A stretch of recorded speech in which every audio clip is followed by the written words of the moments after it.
What's going on, Internet? I'm Christopher Peterson, and you're listening to a NerdEXP interview. Today I have the pleasure of hanging out with Tom Happ, the sole programmer for Axiom Verge, and Hello. Dan. Hey, how's it going? And then also Dan, the marketing guru who's helping bring Axiom Verge to the PSN. That's right. How's it going? Thanks for having us. Thank you guys.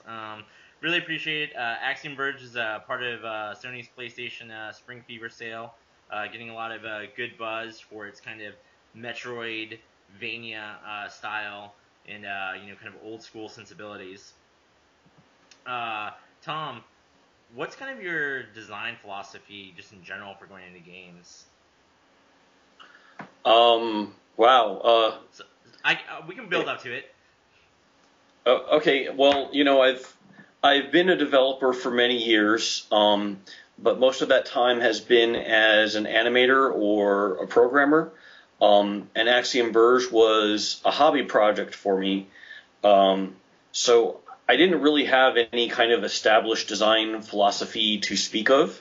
At the time, I was really just trying to figure out what it was I liked in games and try to see what I could do to make, another very good game reminiscent of what I might have played in my childhood, but not exactly the same, and also adding in some new elements where I could. Yeah, I think that definitely comes through from a lot of the footage that we've seen. Axiom Verge has a very rooted Metroid or Castlevania sensibilities. Are there any other games that you drew upon for inspiration? Well, when I first started it, I was actually more leaning towards trying to combine something like the disc armor, aka Death Yo-Yo from Rygar, with the grappling hook that you have in Bionic Commando, because I really liked the way both of those feel, and I thought that the kind of like in-out motion that they have would work well together. So I was having these concepts of like, okay, you have this weapon that is kind of like a bug that transforms and you can either damage enemies or grapple onto things. And I was even trying to have it turn into a vehicle, so it would be a little bit of like Blaster Master 2, where it disengages from the player and goes off on its own. But I ended up not going with that exact formulation because I realized that I could have a lot more versatility if I went with a ranged weapon where, instead of it being a fixed bionic arm or a fixed disc armor, it would actually have a number of different abilities associated with it. So, like, once I did that, then I started moving towards, okay, well, like, the combat is a little bit like, Contra now, that it's going to be shooting, and a lot of the weapons that I drew from were inspired by, like, shoot-'em-up games, like, R-Type and Gaia-Res and, various classic TurboGrafx and Genesis sort of games. And then it sort of followed from there that it was, increasingly starting to be more like Metroid. And I think the thing that pushed it over that edge was when I decided that I wanted to be able to drill into the different blocks and also glitch different blocks. So I started to divide up the environment into these separate 16 by 16 tiles, each of which has their own distinct properties, because I thought that telegraphed a bit better their kind of malleability than it would if I just made it be a continuous backdrop, either hand-drawn or, even if it had been tile-based, but the tiles were less conspicuous. I think that would have hindered the communication there between the game and the player. So, in the end, it came out looking a lot more like Metroid than maybe I had originally intended. You bring up glitches, which I know is kind of unique to the exploration in Axiom Verge. Were there any unintended glitches that you might have discovered around testing that kind of worked and you just decided to leave in there, or is every glitch purposeful and kind of a gameplay mechanic? Um, I found that by and large, the glitches that happened unintentionally just plain crashed the game. But there were some that were cool that gave me ideas. Like, man, there's one that's really cool. I can't even tell you about. Okay. There was another one. This one is almost as cool, where I found, like, if you glitch a certain creature, um, uh, man, I can't even talk about that one. I'm trying to think. But suffice it to say that there were a couple. There was one that was really awesome, but it was game breaking, so I couldn't use it. But I ended up using that as inspiration for something else and putting that in there. And then there's another one that's in there now that if you find it, it's kind of like a temporary uh, buff that goes away as soon as you save and restart your game. But when I first heard about it, I was like, wow, that just sounds cool. Like, if I found that, I'd be like, yes, I'm the man. I found this this exploit. So yeah, in that one is going to stay. Well, I mean, you definitely sound excited about it. I hope I know players will be when they discover these glitches that you can't talk about now for themselves. Um, One thing, like, coming across while watching footage and seeing clips, the music, colors, and styles are very reminiscent of that 8-bit, 16-bit era. Um, are they exactly? Like, could this game have ran on an SNES? Did you stay true to that time period, or are there any areas where you might have uh, definitely incorporated more modern techniques and sensibilities? Um, yeah, I mean, probably not even one screen could run on the NES. A lot of there are a few games out there, like, for example, Anakin. I think Retro City Rampage was originally envisioned as being a complete, like, adhering to NES hardware specifications, and Shovel Knight as well. But what you end up finding is, for example, the color palette of the NES is so restrictive that sometimes it's like, you can't have beige. Nothing can be beige anywhere. Um, and that's sort of why, like, a lot of the characters in the NES have these bright, like, fluorescent pink skin tones. And so I didn't do that so much as kind of develop my own set of rules to make it sort of abide by the spirit. So, like, sprites and tiles generally only have 4 colors plus transparent. In Axiom Verge, actually, I do like 3 colors, black and then transparent. But those 4 colors, I don't pick them from the classic, I think, 52 color palette the NES had, or 256 colors that the Super NES had. It's more like, whatever seems correct to me. And it ends up looking a lot like as if it was a NES game, just without those limitations. For example, the protagonist's skin and hair are a very, natural kind of flesh tone and hair tone. I didn't have to, resort to, like, purple or blue instead of dark gray, because I actually have a dark gray. And then there's other things, miscellaneous, less important to the game effects, like particles and so on, where, the enemies will explode into many little pieces, which is certainly more, even a single enemy exploding probably has more pieces to it than could be drawn on the entire NES at a time. So those things, I tried not to let them get in the way, and instead was more going for, what seemed to fit with the look and what would service the whole, like, enjoyment feedback loop of the gameplay. Thank you for that insight into the process. And you kind of touched upon the fact that you had to make these decisions and to stay true to your vision. And I know you did literally all the work on the game yourself. Was there any aspect of that kind of passion project that was harder than another? Did you ever kind of get to a point where you're like, you know what, maybe I really should call a buddy in who can do X better than me, or was the intention to always do it from start to finish alone? Definitely anything regarding business, marketing, public relations. That was a thing that I had trouble with, and I still have trouble with to this day. So that's largely like why I ended up hooking up with Dan, because he was originally the head of Nintendo's like digital indie online department, and left that hoping to be able to find indies like me and help us out and have like a more independent lifestyle that way. And so we got together, and now he helps me out with all those things that are certainly like the biggest weakness I have, I think. And Dan, do you mind if I ask you just a couple questions on the business side of things real quick? Yeah, not at all. Shoot. So like what attracted you to Axiom Verge and kind of work on that project? So Tom reached out to me about a month after I left Nintendo, and I was just kind of feeling out what kind of games were out there, who would want to work with me, and so Tom sent me a build of Axiom Verge, and I had seen it before.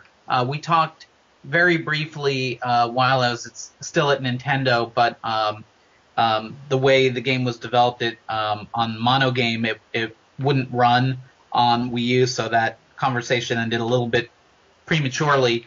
But yeah, Tom sent me the build, and probably the first thing that really grabbed me about the game was just how tight the controls were and how tight the game felt. Felt very precise, very, basically it kind of like the controller disappeared in my hands, and it just like, I was able just to get right into the game and feel like I was, into the game, and not having to worry about like, the controls feeling too floaty, or not being able to control my momentum, or those little things that can be very difficult to pick up on, but really make or break a game. And so I was really only planning on playing it for like 10 minutes, just to kind of get a feel for the game. I wound up playing it like 2 or 3 hours, and then I'd put it down, and then I'd pick it up again for another 2 or 3 hours, and I just kept coming back to it. So yeah, as soon as I was playing that, I just wanted to be a part of the game, because it's an amazing game, and I know I'm biased now in saying that, but at the time I wasn't. I didn't have a vested interest in it or anything, and it was just like, wow, this is a really great game, and so that was why I liked the game. And then when I met with Tom and his wife, it seemed like I could genuinely add some value there. That there were some, Tom is obviously extremely talented in terms of making games. He programmed the entire game himself, designed it, wrote all the music for it. Tremendously talented person, but he had this blind spot when it came to business, and I wanted to make sure that the game could do, and it could live up to the potential that it had in it. Definitely a great answer, and you don't have to answer this if it's going to put you out of business. But what are some of like the questions that maybe like Sony or Microsoft or Nintendo kind of always ask whenever you approach them with something new or to try and put on their platform? Well, sometimes there's just kind of technical considerations of, can this game run on this platform? And, what would it cost the developer to bring it over? The way I often worked with developers was kind of not so much, this is when I was at Nintendo, not so much kind of selling them on, hey, you should bring your game over to Nintendo platforms, as much as, let me tell you about, what the opportunity is, what the size of the opportunity is, get a sense from you what it would cost you to take advantage of that opportunity, and kind of help you think through whether or not it makes sense for you. And for some people, it's kind of a slam dunk decision. Like, yeah, the game is just a perfect fit for that consumer, and it wouldn't cost much at all to add like a Wii U or a 3DS SKU. In which case it's a very easy conversation to have, and and it's a good place to be. And then for others, if there's significant porting costs, then the break-even point is a little bit higher, and so a more serious discussion has to be had. And I kind of walk people through like what the business opportunity was, how much they could realistically expect to make. So before I even came on board, though, Tom had already established a relationship with Sony. Nick Sutner was a very early advocate for the game, and he's been really a strong supporter ever since. And I knew Nick from my days at Nintendo, and he was at Sony, and you know, I think we got over that kind of competitive rivalry thing, like pretty much instantly. I think both of us were like, yeah, it's not a big deal. And so it off. So I know, yeah, Sony's been really excited about the game and has been super supportive. All right. I don't know who this question is best for, but on the homepage, there's kind of a statement: life, afterlife, real, virtual, dream, nightmare. It's a thin line. These kind of feel like some heavy philosophical topics. Typically, games that are more retro kind of have a more just story to push the motion forward. Does Axiom Verge kind of have a deeper story or message at its heart? Maybe it's supposed to. I can never tell like whether my lofty goals ever work out or not. So many indie games are end up being labeled pretentious, and certainly it's possible that that's how this comes off. But yeah, there is actually in fact much of my whole drive for making the game has to do with some suspicions you could say I have regarding like the nature of physics and the nature of reality and consciousness. So and the fiction of the game definitely ties into that. Also, the mechanism of the glitches is kind of like applying this sort of meta theory to the world, like if this character's world is glitching and to him it's the real world, then in our world what is the equivalent of a glitch, and are we maybe experiencing glitches as we speak, kind of thing. Definitely sounds interesting. Can't wait to dive into it. I'm personally a huge fan of trophies and collecting them and going after that platinum. How did you decide what trophies to put in this game? Is that something that Sony kind of works with you and guides you, or is it all your decision and going forward? You have to. So like actually having a platinum trophy in a game is kind of like an award to the game developer as well, because you actually have to have a game that's like meaty enough and has enough content, and you really need to state your case to Sony, like why you think you should get a platinum trophy. So yeah, a lot of it was kind of like, well, do I have enough? So first of all, like you want to make sure that your trophies are going to add some element of replayability to the game, and that sort of thing. And I think they call it like large scope versus small scope games. So I had to come up with a set of trophies that would sort of validate it as a large scope game, and like explain like, okay, yeah, so if I have a trophy, this trophy for like getting a low percent, or this other trophy for doing it like in a fast time, each of those extends the lifespan of the game. So I think it's worth it, and henceforth you should give me the platinum trophy. And that worked out pretty well. I mean, from what I gather, it's actually not an easy process. It normally doesn't take just one go around, but I think they liked my pitch the first time they saw it and pretty much gave me that trophy like a few days later. So that worked out well. Congratulations. Glad to hear that. How many people, percentage-wise, do you think will get the platinum? I would say not that many. I think it's going to be isolated to, like, as they say, like the hardcore fans. It's very much like, if you've ever played through, Super Metroid and you did a 100% run and then you try to do a low percent run or the fastest run you could do. Once you've done those, then you've probably gone through and gotten all the trophies, just, as a matter of course. But I think that by and large, it's not for all gamers. And I've, like, for example, the low percent run, that was hard for me to do. So I would imagine that for a newly experienced gamer, I would love it. Yeah. Are you, Dan? Yeah, no, I thought your audio cut out there for a second, so I wasn't sure if it was just me or, yeah. Yeah, so, I would love to think that gamers will just play nothing but Axiom Verge, but I'm thinking that they'll play it through a few times and get a substantial amount of trophies, but probably there will be some other game they want to play by the time the Platinum Trophy, and it's really going to be those Platinum Trophy hunters that end up getting it. What percentage of the gaming population that is, I'm not sure.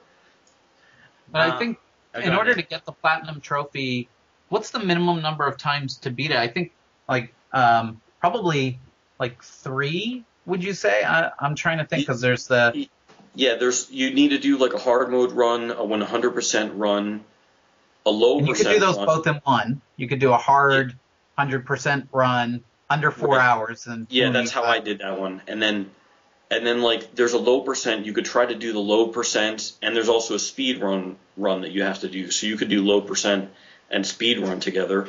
So that could be 2, but I'm thinking that you probably want to play it once through just to get used to the game. So at least 3 runs. I wouldn't suggest starting off on hard unless you're. I'm just afraid of players being like, "Oh, this game is just way too hard," and giving up. Like, if that happens, so I'd say start on normal and get used to what's in it, then you can start trying to do like the fast. Yeah, you know what? I think you need to do at least 3 to do the fast time run. So it might be probably 3 or 4 runs. Well, I'm sure the PlayStationTrophy.org community will find out the fastest possible way to do it. Yeah. I mean, you did a great job, so from the looks of it, designing the game, putting it together. I know you guys have won a lot of awards going in. Do you have any advice for people out there who are designing their first game or want to break into the industry, or just tips of the trade that maybe you wish somebody told you 4 years ago when you started this project, or even when you first started designing yourself? I would say, like, number one, I'd say don't quit your day job. I didn't, I stayed working full time most of it. Number 2, I would say, like, make sure you have like a substantial demo or like alpha of your game that you can like before you start to do your Kickstarter, because you want to make sure that you actually are going in a direction that's good, that's going to work before you start, like, getting into debt to finish it. And Dan might have some more business-y advice. Yeah, well, I would say, do it for the right reasons. Do it because if there's a game that you really want to make, and you love making the game, I've seen so many people who, see the success stories of some indies who have done really well, and they're like, oh, well, there's a ton of money to be made there. And, the reality is that most indies, don't make a lot of money. A lot of them have to supplement their income either through, contract work or a day job. And it's something that, you don't do it necessarily to make money, though. Hopefully at the end you can make some money. But you do it because you can't not do it. You just love it so much. So that's kind of what I recommend for people. And if you've got that right attitude of, you just want to do it because you love doing it, then, then you'll be able to put in the time that it takes to get better and better at your craft, and make something that will really resonate with people. That sounds great. I a couple fan questions that just double check and make sure I catch them all before we disembark. What was the inspiration for the soundtrack? So I think it comes from a lot of different places. Certainly classic video games.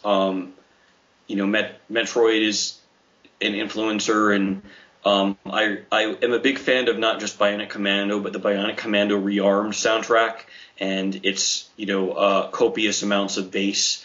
I really enjoyed. I was a childhood fan of Yuzo Koshiro and the Streets of Rage and Revenge of Shinobi soundtracks. Trying to think. I think there's even one boss track in there that has a little bit of like Final Fantasy 6 in it. If you listen closely to the percussion, I listen to generally for like pleasure. I listen to a lot of like what do they call it? Like electro clash, electronic synth pop, that kind of thing. So I'm sure those have seeped into it in various ways, although I don't think I was directly, trying to emulate or anything like that. I think, I remember analyzing a couple of tracks from like Orbital and Goldfrapp just to get an idea of like how the music should be structured, how it could be structured. In ways that appealed to me and kind of like I felt like enhanced the like synth nature of the soundtrack. Will the soundtrack be available separately at any point, or? Yeah. So I currently have it set to release on the 30th. So the day before launch, it'll be out on Bandcamp. And then CD Baby is distributing it to iTunes and Amazon and a couple of like lesser well-known outlets. And hopefully those are also on the 30th, but that's like a little bit less under my control. So, pick it up at any of those. I think it's like $10. All right. Well, thank you guys for your time. I definitely appreciate it. Is there anything additional that you'd want to add or shout out? Make sure you pick up Axiom Verge on March 31st. It's, like you said, it's a PlayStation Plus game, 10% off that first week. Anything you can think of, Dan?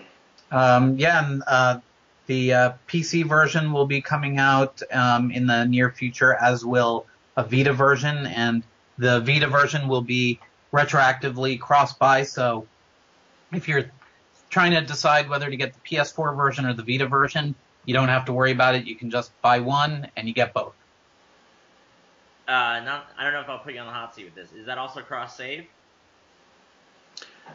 We are looking into what it will take to support cross-save. I think we would like to do that. We just don't know yet what's involved. Unless, Tom, do you have some updated information on that front? Yeah, there haven't been any updates, so we still don't know. Hopefully, the trophies are cross-trophy. But, yeah, as far as I know, we just don't know. All right.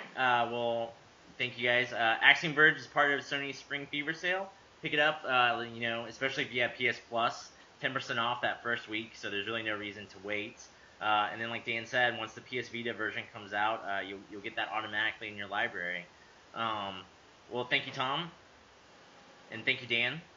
Thank you, Chris. Definitely appreciate it. And thank you guys for listening. I hope this episode helped you guys with your Axiom Verge IQ. Level up, friends. Level up.